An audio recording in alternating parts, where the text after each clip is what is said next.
It's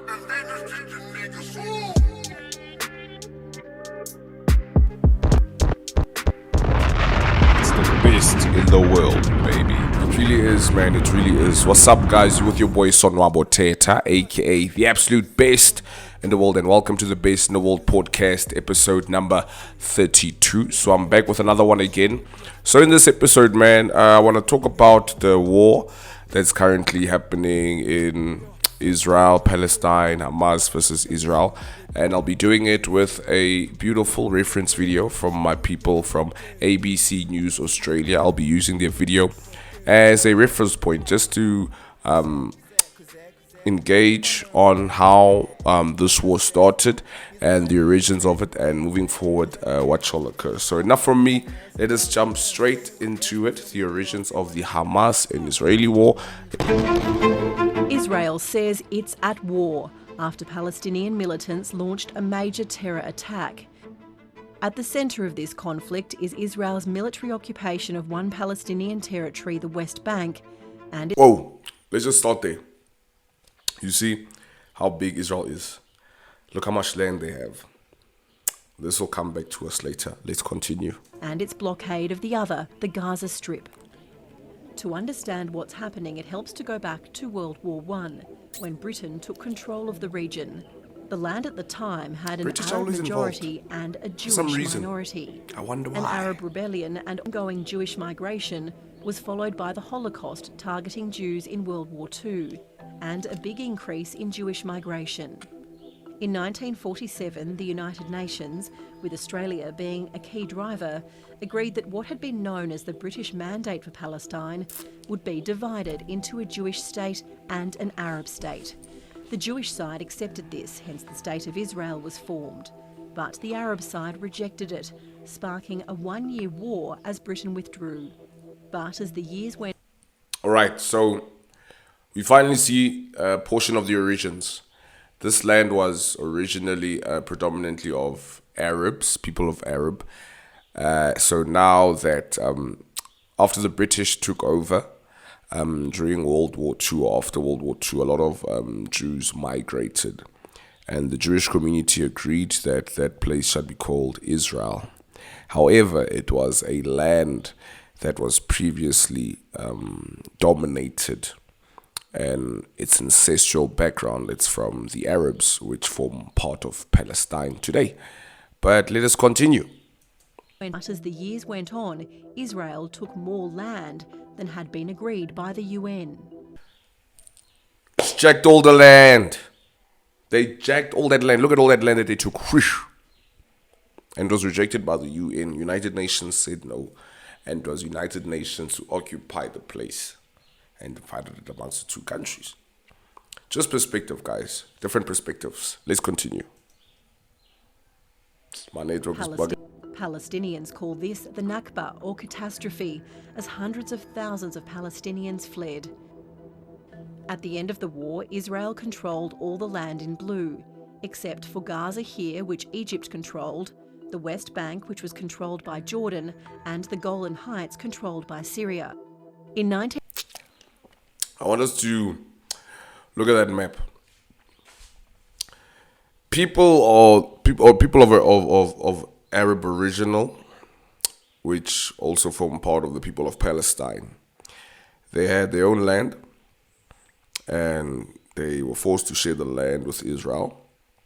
And the land that supposedly theirs, it's also controlled by external powers, such as Gaza being controlled by Egypt, the Gaza Strip, the West Bank being controlled by neighboring Jordan, and the Golan Heights being controlled by Syria.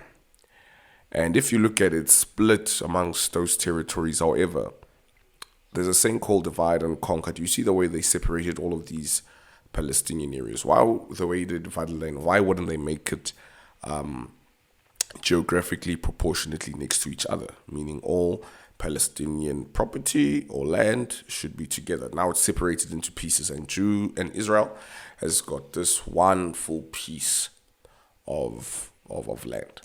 But anyway, let us proceed with it.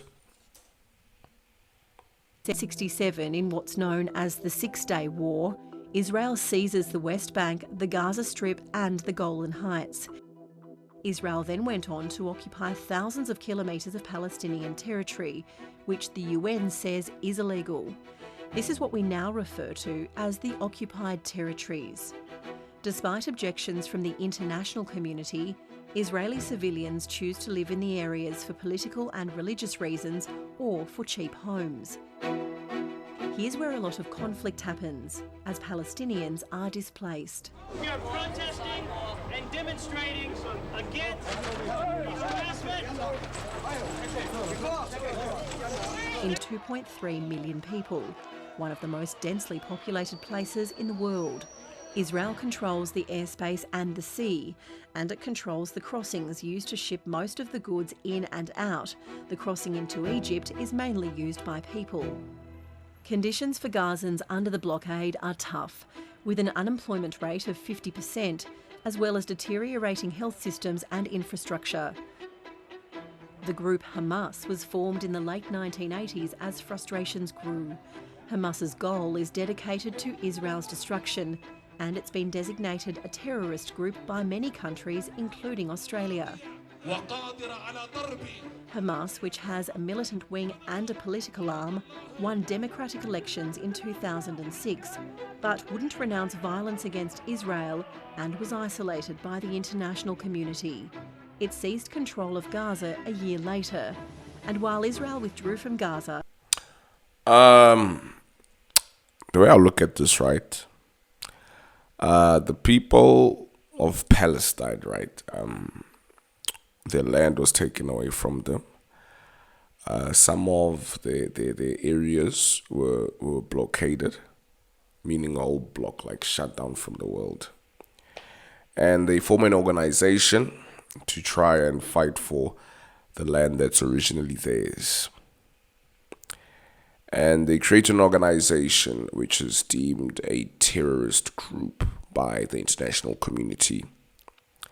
Doesn't this remind you of a young Nelson Mandela with the ANC within South Africa, also being labeled as terrorist by the South African government because of the demonic dark days of apartheid they formulated against the system to try and fight for their freedom, and they were labeled terrorists.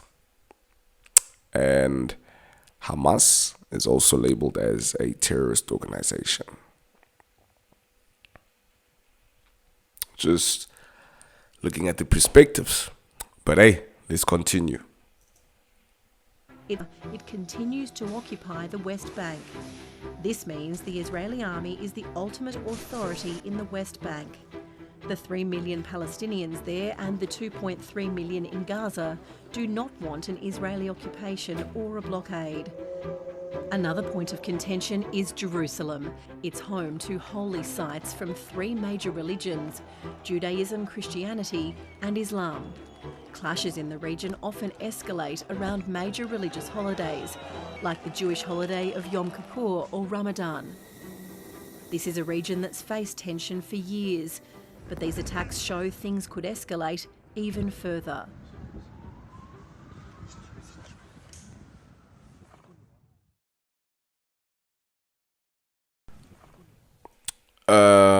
A big thank you and a shout out to ABC News Australia for this awesome piece of content. So there you have it as to the origins of how it started and what's going on today. I want to be as objective as I can as a journalist, but the situation in Israel reminds me of the situation in South Africa, how it was during apartheid. You know, land being taken away from you, being blockaded from health, wealth, services, infrastructure. And at the same time, the attack on Israel, which happened couple, like recently, a month ago or something like that. The date's right there. It was uncalled for innocent people to lose their lives like that. And I don't want to take away from people's fight for freedom. But I urge all of us to look at things in an objective perspective. And me as a South African, and the majority of my viewers being South African, view the facts, do the research. And in a nutshell, I want to be very careful with this video. I don't want to put out my opinion. I'm being very objective. As a society, we should always find dynamic solutions to garner for peace. So that wraps up episode number 32. Thank you so much for joining and watching. I really, really appreciate it. And I hope everyone will be keeping safe. Excuse me. Everyone will be keeping safe for the festive season. And until next time, you're with your boy Sonwabo Thetha, aka the absolute best in the world. Do yourself a favor. Don't forget to like, share, and subscribe. And like always, it's always peace and love from my side. Gracias. It's the best in the world.